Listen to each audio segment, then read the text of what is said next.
We call him Mountain the Magician. That's the coach at LaSalle, and he almost pulled a rabbit out of his hat today.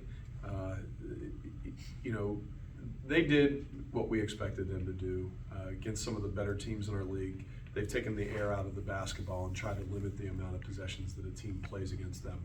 And it's very difficult because in women's basketball, you have a hot stove rule. So a hand check in men's basketball is nothing. They don't call that, they just let them play through all that stuff. In women's basketball, a hot stove is you can touch, as a defender, the offensive player once, the second time and it's an automatic foul. He coaches toward that, which makes it very difficult for us to pressure for 40 minutes. I thought they were really well coached, and he gave his team the best chance to win. On our end, we led for 37 minutes, and we asserted ourselves in a way where we did enough to win the basketball game and play within a rhythm as much as we could in a game that we have not had there's no similar game to this throughout the year. I'm incredibly proud of how Precious Johnson played in her 25 minutes to have a double-double of 15 and 12, including 5 offensive rebounds. And obviously Meg, with her 9 points and 11 rebounds, they were outstanding. But I thought Lauren came in and hit some timely big shots. And obviously, Nate Bernard shot the ball really well today. Drink. For those who don't understand, it's after every time I ask a question, Dan takes a sip of water. So yes, just for context's sake, and that's the interview. No, Dan, just for you overall, you mentioned you haven't had a game like this, but in a close-natured game as you gear towards March in that third season, how important is it to have those kinds of experiences moving forward? Yeah, it's a close game, but we led for 37 minutes. I told the kids early, I said, a 6-point lead is not safe.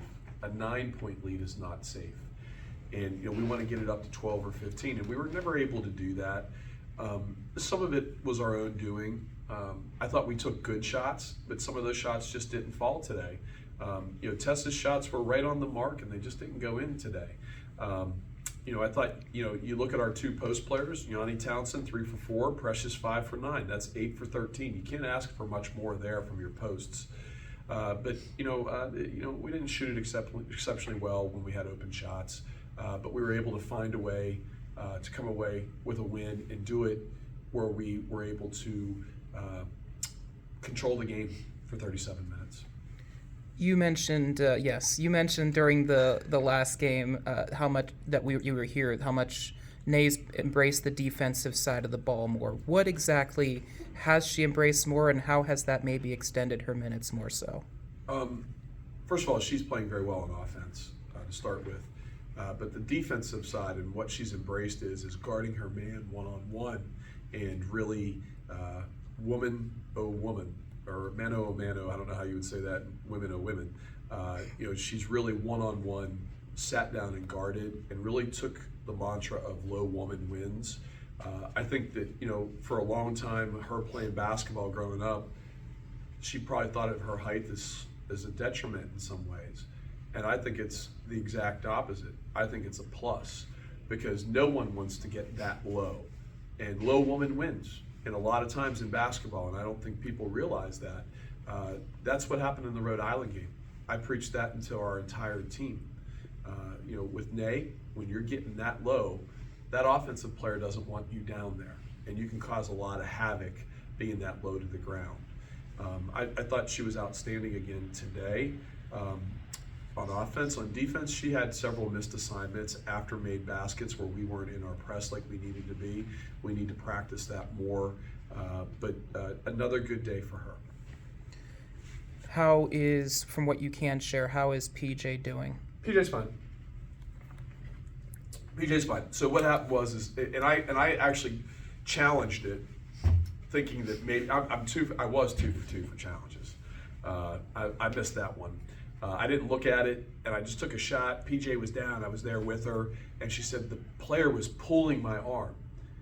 And so what happened was PJ and the kid were tied up, and PJ was kind of like this in a vulnerable spot, and that LaSalle player continued that way, and PJ went this way. So it's a little bit of a strain. She's completely fine. She'll be ready to go. She'd be ready to play tomorrow if we needed her. But obviously, we're going to celebrate until midnight and then take tomorrow off. What did you see cheers, the Lauren play, just Cheers. the just between that restricted area, whether the LaSalle player was or was not, just what you saw there? So Tony, who's the crew chief on this game, works the NBA Summer League, and I was using an NBA rule. And what it is once you gather, and a gather is when you have both hands on the ball, you become an active shooter. In the NBA, that would have been a block, and we would have gone to the free throw line. But in women's basketball, it's when your feet leave the air. And so that defender, they felt, was there in time. I'm just going to advocate for my kids on it as much as I can. That's a bang-bang play that the referee has a hard time, not a hard time, but it's a hard play to officiate, and they think that they got it right. And at that moment, I didn't think they did. We'll go look at the tape and we move forward. I thought the game was really well officiated today.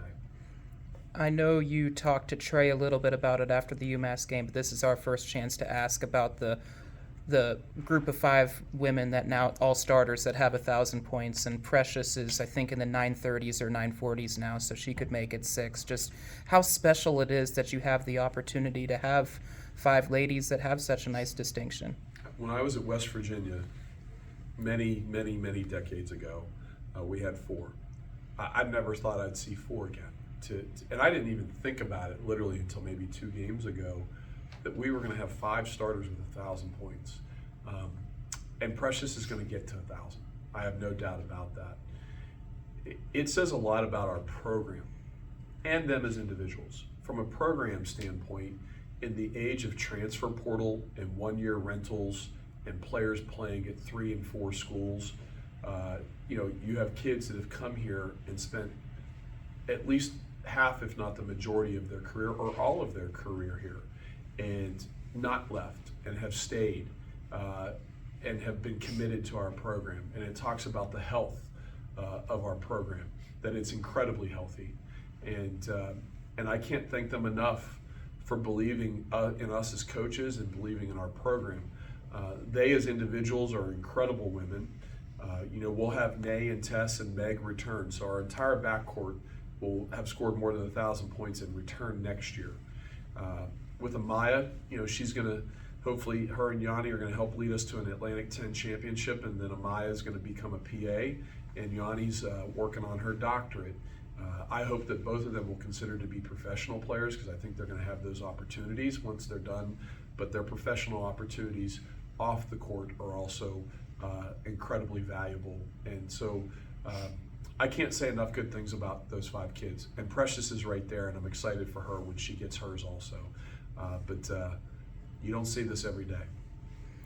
Last one for me, that was 5 straight home wins, and now you've won 8 out of 9, your last 9 at home. Just how pivotal has it been developing and just embracing just having that home court identity and making it like it was? We haven't talked about it. To be honest with you, we haven't talked about it in any sort of way. I didn't know it was 8 of 9. We have really had the mantra of being where our feet are. And so, someone a day or 2 ago was talking to me about postseason, and I just said, LaSalle, LaSalle, LaSalle. That's all that matters. And when I leave here, I'll go home and I'll enjoy spending some time with my family. And tomorrow, there's some kind of football game going on. The only thing it's going to be is Bonaventure, Bonaventure, Bonaventure.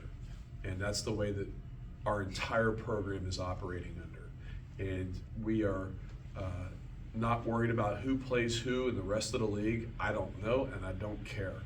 The only thing that matters is the person that's in front of us, the team in front of us, and that's Bonaventure. Like you said earlier, you guys controlled the game for 37 minutes, but you really weren't able to finish them off. I wanted to know how you kept the team from getting frustrated and how you kept them calm, especially down the stretch when they made the game closer towards the end. Well, it's hard to extend leads when two things happen. You miss open shots that we typically make, and then they take the shot clock down to 12 or 15 seconds before they begin their offense. So it's hard to extend a lead then because the amount of possessions are smaller. Our kids really weren't frustrated. It was just like, this is not a fun game to play. You know, they didn't show any panic. They didn't really show frustration. It was just like, this isn't fun. Like, who wants to sit there and guard somebody for 15 seconds before they do anything? I mean, he's brilliant to do it. I mean, it works for them. But man, it's not fun to go against. You know, and then God bless them, if they get an offensive rebound and they got 12 of them, then you got to guard again. And so, like, that was one of the mantras at one of the timeouts. Like, guys, if you don't want to guard, it's real simple. Defend for that first 18, 19 seconds and then get the rebound. Forget about even blocking out. Just go get the rebound so they don't get a second chance. And then you get to go to offense. Because everybody likes to play offense. And, you know, I would say that we didn't put them away, but if a couple shots fall, how many layups did we miss with reverse layups in the first? And then Tess, you know, and Meg not shooting it the way they normally do. We make a couple of those, and it's a different game, a little bit more. But because of the way they play with the limited amount of possessions, the game was going to remain somewhat close, especially when you're shooting poorly. Good question. Thank you. Mm-hmm. Any last remark, Coach? I appreciate all of you all being here. I really, really do. We had another nice crowd today, and I appreciate everyone supporting women's basketball. Thank you.